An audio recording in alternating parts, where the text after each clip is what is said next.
नमस्कार, मी निरंजन. ईजी न्यूजमध्ये आपल्या सर्वांचं मनःपूर्वक स्वागत. अ, आज ज्या विषयावरती बोलणार आहे, काल डॉक्टर बाबासाहेब आंबेडकरांची पुण्यतिथी असल्यामुळे राष्ट्रीय स्वयंसेवक संघाच्या लोकांनी काही अ, खोटी माहिती ही जसं ते प्लांट करतात वेगवेगळ्या त्यांच्याच माध्यमांमधून. तर ई-टी-व्ही भारत नावाच्या याच्यावरती एक आर्टिकल होतं आणि ते आर्टिकल त्यांनी खूप पसरवलं. तर माझ्या एका मित्राने मला असं सांगितलं की त्याचं उत्तर द्यायला हवं. आणि त्यात म्हणजे हे 2023चं आहे, पण ते आत्ता त्यांनी फिरवायला सुरुवात केली मुद्दाम डॉक्टर बाबासाहेब आंबेडकरांच्या पुण्यतिथीच्या दिवशी. त्यात असं म्हटलेलं आहे की माजी कायदा मंत्री जे होते अर्जुनराम मेघवाल, या मेघवाल यांनी एका ठिकाणी असं भाषण केलं होतं आणि त्या भाषणाचा आधार घेऊन ते आर्टिकल छापलंय. आणि त्यात त्यांनी असं म्हटलंय की डॉक्टर बाबासाहेब आंबेडकरांनी मदत केल्यामुळे सावरकरांची गांधी खुनाच्या खटल्यामधून सुटका झाली किंवा होऊ शकली. डॉक्टर बाबासाहेब आंबेडकरांनी ही मदत केली आणि त्यात खूप म्हणजे कल्पनेच्या बाहेरचे तारे तोडलेले आहेत. एक तर पहिल्यांदा ते असं म्हटले की डॉक्टर बाबासाहेब आंबेडकरांच्या मदतीमुळे सत्य बाहेर आलं आणि सावरकरांची सुटका झाली, की सावरकरांनी गांधींच्या खुनामध्ये त्यांचा काही सहभाग नव्हता वगैरे वगैरे. त्यानंतर एका ठिकाणी त्यांनी त्या भाषणामध्ये असं म्हटलं की doctor Ambedkar one day called Savarkar's lawyer for meeting.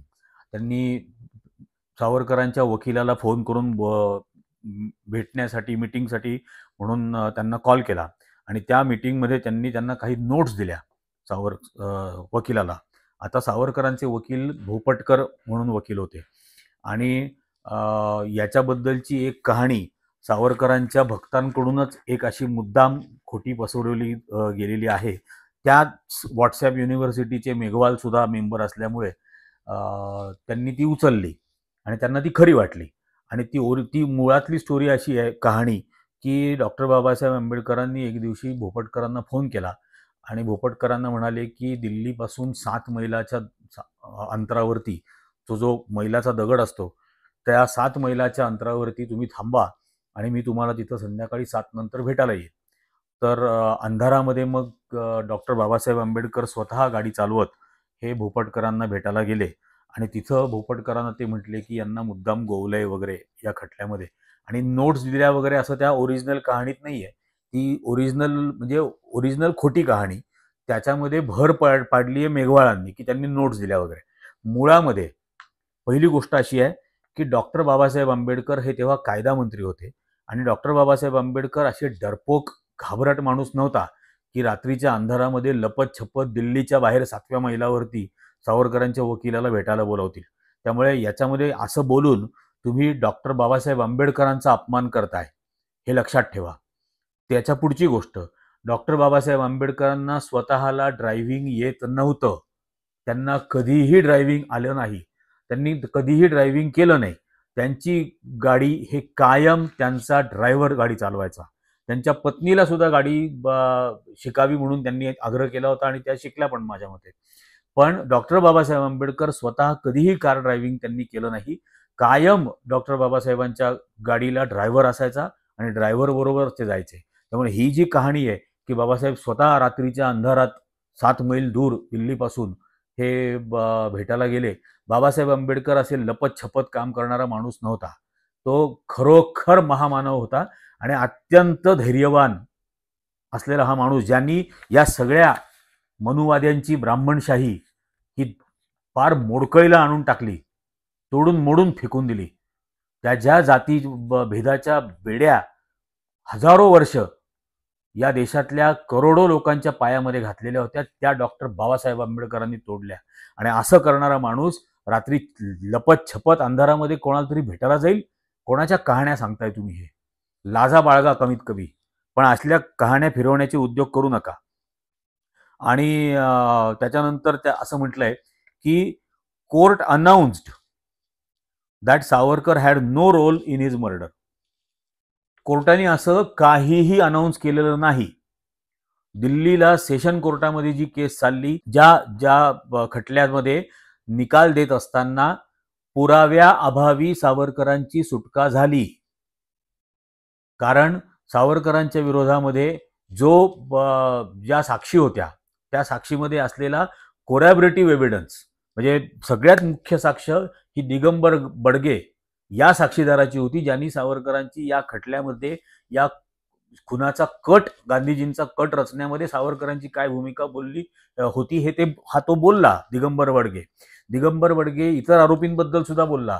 इतर आरोपींबद्दल जे काही बोलला ते सगळं व्हेरीफाय करणारा एव्हिडन्स समोर आला. सावरकरांबद्दल तो जे काही बोलला त्याला व्हेरीफाय करणारा एव्हिडन्स त्यावेळेला कोर्टामध्ये आला नाही. म्हणून सावरकरांची for the lack of corroborative evidence, की आरोपांना पुष्टी देणारा इतर पुरावा समोर आला नाही, म्हणून सावरकरांची सुटका त्या सेशन कोर्टाच्या खटल्यातून झाली. पण नंतर ज्यावेळेला कपूर आयोग स्थापन झाला, जीवनलाल कपूर, तेव्हा कपूर आयोगाच्या समोर कोरॅबोरेटिव्ह एव्हिडन्स आला.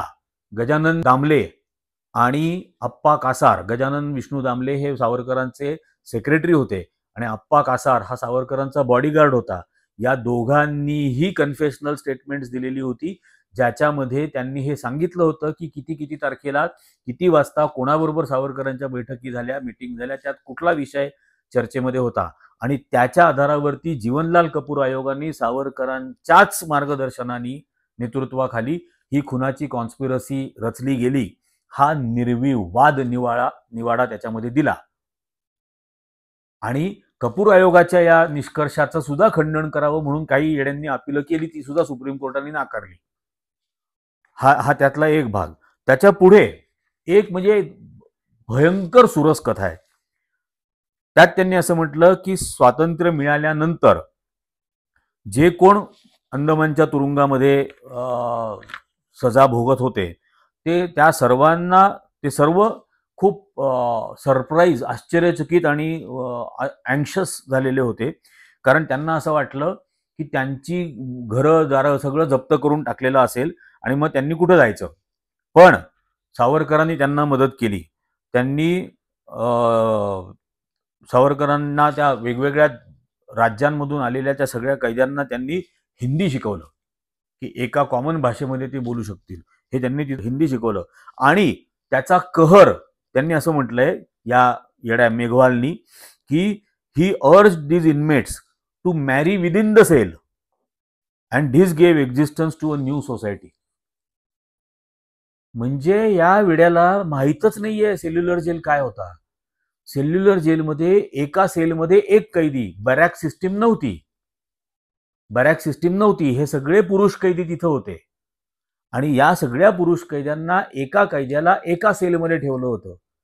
म्हणून त्या जेलला सेल्युलर जेल म्हणतात, कारण ते 986 सेल तिथं होते आणि म्हणून त्याला सेल्युलर जेल म्हणतात. आता तुमच्या सेलच्या आतमध्येच तुम्ही लग्न करून घ्या असं सावरकरांनी त्यांना सल्ला दिला. कोणाशी? सावलीशी. कोणाशी लग्न करायचं आणि तिथंच आपलं कुटुंब आणि तिथं आपला समाज निर्माण करा. कोणाशी?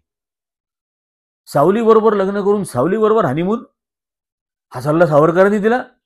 हा मेघवाल काय म्हणजे डोक्यावर परिणाम झालाय काय?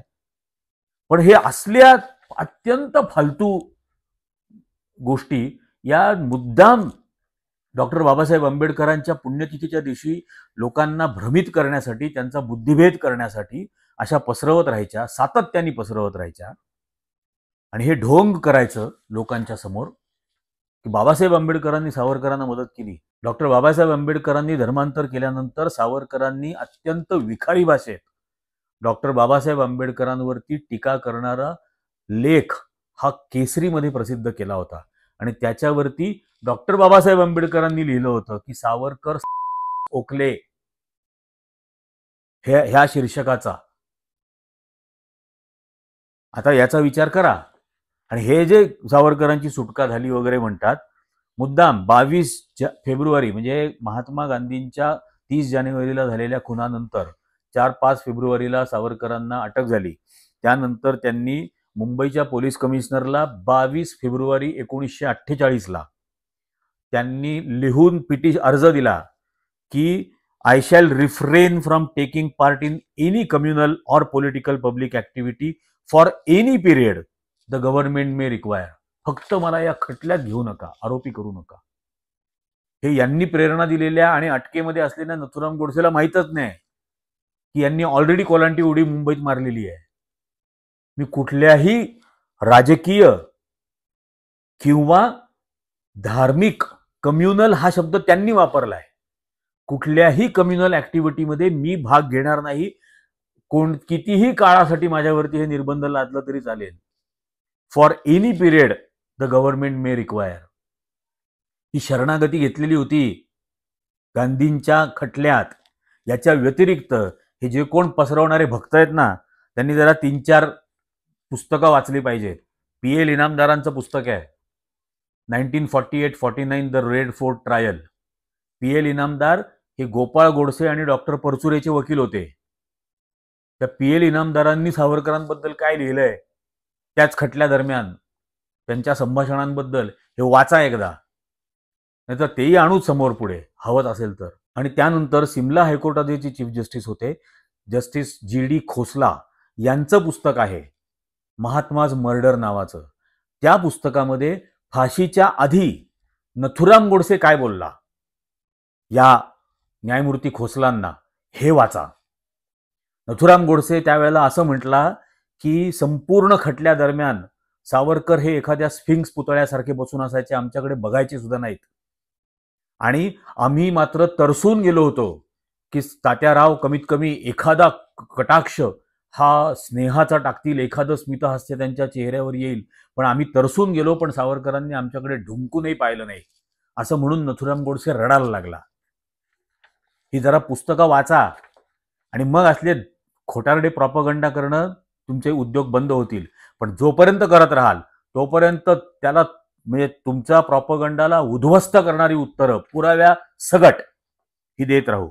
ही वाक्य आहेत यांनी लिहून दिलेली सावरकरांनी. 1950ला 13 जूनला त्यांनी चीफ जस्टिस छगला आणि गजेंद्र गडकर यांना आणखीन एक पिटिशन लिहून दिलं की would not take any part in what political activity. कोणत्याही प्रकारच्या ऍक्टिव्हिटीमध्ये कोणताही भाग घेणार नाही आणि सदैव माझ्या खोलीत मुंबईतल्या घरात खोलीत बसून राहीन. He resigned as a president of Hindu Mahasabha. त्यांनी राजीनामा देऊन टाकला. हे आणि यांना म्हणणार वीर. आणि असले प्रॉपगंडे जाणीवपूर्वक डॉक्टर बाबासाहेब आंबेडकरांच्या पुण्यतिथीच्या दिवशी पसरवण्याचा प्रयत्न करताय. जेवढे प्रयत्न कराल ते सगळे प्रयत्न उद्ध्वस्त करून टाकू. EG न्यूजच्या सर्व दर्शकांना विनंती की सत्याचा हा प्रयत्न, सत्य सांगण्याचा हा प्रयत्न तुम्ही जास्तीत जास्त लोकांपर्यंत पोहोचवा. जास्तीत जास्त जणांनी व्हिडिओज लाईक करा. जास्तीत जास्त जणांनी याची लिंक जास्त लोकांना शेअर करा. आणि ज्यांना ज्यांना शेअर कराल त्यांना EG न्यूज सबस्क्राईब करायला सांगा. धन्यवाद.